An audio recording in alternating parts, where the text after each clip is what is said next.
sente-se proteção.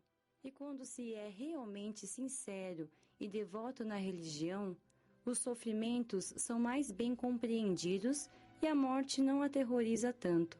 Entendi que desencarnara, mas não sabia o que fazer para melhorar a situação. Fiquei naquele templo a orar junto com outros desencarnados e com encarnados que lá iam. A prece levou-me a meditar, a arrepender-me dos meus erros. Fiz muitos atos errados, fui egoísta e materialista.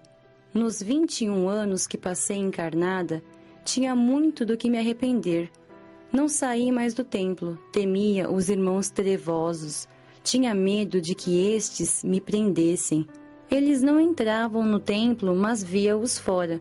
Fiquei anos no templo, e quando me cansei, resolvi ser sincera comigo mesma e pedir socorro. Chorando, pedi ajuda a Deus, e trabalhadores do bem auxiliaram-me. Levei tempo para me recuperar no hospital de um posto de socorro. Hoje estou bem, sou grata, aprendo a viver aqui, anseio por melhorar moralmente e pôr em prática o que aprendo. Marina suspirou, mas não estava triste. As lembranças de tudo o que passou lhe davam forças para melhorar cada vez mais. Após uma pausa, foi a vez de Isa falar. Desencarnei por um tumor maligno no cérebro, depois de alguns meses doente. Estava com 16 anos. Seguia uma religião que, equivocadamente, me ensinou que com a morte, adormecia-se para acordar no julgamento de toda a humanidade, no fim dos tempos. Senti um torpor com a morte do corpo, uma espécie de sono. Achava que dormia, mas ao mesmo tempo via e ouvia, embora sem muita clareza, tudo o que se passava ao meu redor. Fiquei junto dos familiares quando velavam o meu corpo. O desespero deles foi grande. Gritavam, choravam, sofriam horrivelmente. Sentia-me muito perturbada, mas também amparada. Escutava alguém me convidando para ir, partir. Meus familiares seguravam-me e não me esforcei para ir, pois não queria deixá-los sofrendo tanto. Após meu corpo ter sido enterrado e meus familiares terem ido embora, orei com fé. Meu Deus, ajudai-me. Então, socorristas me levaram para um posto de socorro, onde recebi auxílio. Tinha medo, pavor de dormir e não acordar, mas bondosamente, os trabalhadores do posto de socorro tentavam explicar e me curar, porque a doença, o reflexo dela, ainda era forte em mim. Não me apavorei ao saber que meu corpo morrera. Decepcionei-me por não ser como pensava, como acreditava. Entendi as explicações que gentilmente os benfeitores me transmitiam e, raciocinando, achei-as justas e lógicas.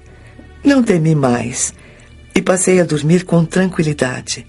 Mas os lamentos e o desespero dos meus enlouqueciam-me. Julgavam-me tão coitada por ter morrido que comecei a ter dó de mim. E como a autopiedade não leva a nada, só maltrata, desesperei-me. Eles começavam a chorar. Eu também me desesperava e chorava. Quando me chamavam, queria ir para perto deles. E acabei indo. Que agonia!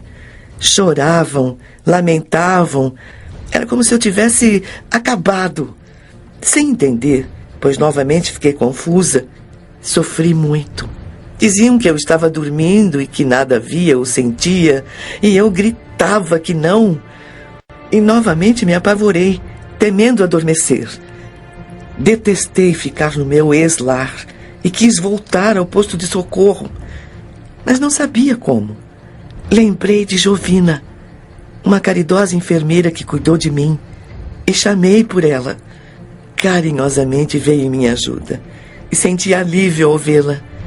Jovina, socorra-me, implorei em lágrimas. Tire-me daqui, me leve para um lugar onde não possa voltar mais. Ela trouxe-me para a colônia, onde fui internada no hospital do educandário, na ala para jovens. Tive de receber tratamento especial para superar e entender o desespero dos meus pais, para não dar importância a seus chamados e não sentir tanto. Os orientadores do educandário, para que pudesse me recuperar mais rápido, tentavam ajudar meus pais. E como o sofrimento leva muitas pessoas a procurar ajuda, meus familiares aceitaram conversar com uma vizinha espírita que bondosamente lhes explicou que deveriam conformar-se com a vontade de Deus e que eu, sendo boa, estaria em bom lugar e por isso não deveriam chamar-me. Foram ótimos conselhos que entenderam de modo confuso, mas, para meu alívio, melhoraram. Não chamaram mais por mim e nem se desesperaram, sofrendo menos. Pude então me sentir mais aliviada e me esforçar para sarar, porque quando eles pensavam em mim como doente, com dores, transmitiam-me isso, dificultando meu desligamento dos reflexos da doença. Sarei e, sentindo-me bem, comecei a interessar-me em conhecer o educandário, a colônia, a fazer amizade. Aí apareceu outro problema. Julgavam-me santa, anjo, e encheram-me de pedidos. Pediram-me de tudo, para ir bem na prova da escola, para ter saúde, para não chover ou para chover, sarar da dor de cabeça, achar objetos perdidos, etc. O pior é que incentivavam todos os familiares, amigos e vizinhos a fazê-lo. Sentia esses pedidos e agoniava. Queria ajudá-los, mas como fazer? Instrutores do educandário tentaram outra vez ajudá-los para que eu melhorasse. Novamente a vizinha espírita foi a porta-voz, conversando com eles, orientando-os para que não pedissem nada a mim, mas que o fizessem a Deus, a Jesus, aos anjos, que eu, sendo boa, deveria estar em bom lugar, mas que talvez não me fosse possível ajudá-los e que não me sentiria bem por isso.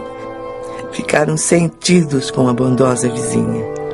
Generosos instrutores do educandário tentaram novamente os esclarecer, desligando-os do corpo enquanto dormiam e conversando com eles.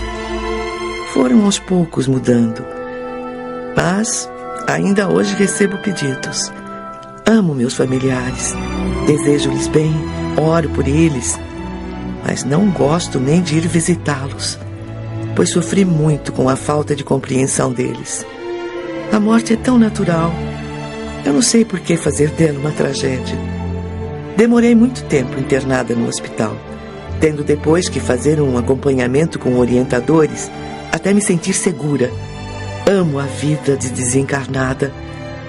Sinto-me muito bem no educandário, mas não foi fácil. A conversa continuou agradável por mais tempo. Depois, nossas visitantes despediram-se e foram embora. Fiquei a pensar.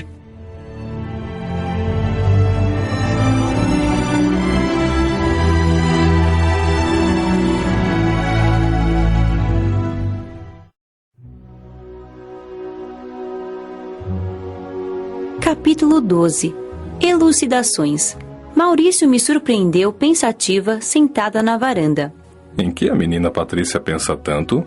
Contei-lhe as narrativas que ouvi das 3 amigas e terminei por interpelá-lo. Maurício, por que não fui para o educandário? É bom que pense e medite, pois assim aprende. Você é muito adulta em seus 19 anos.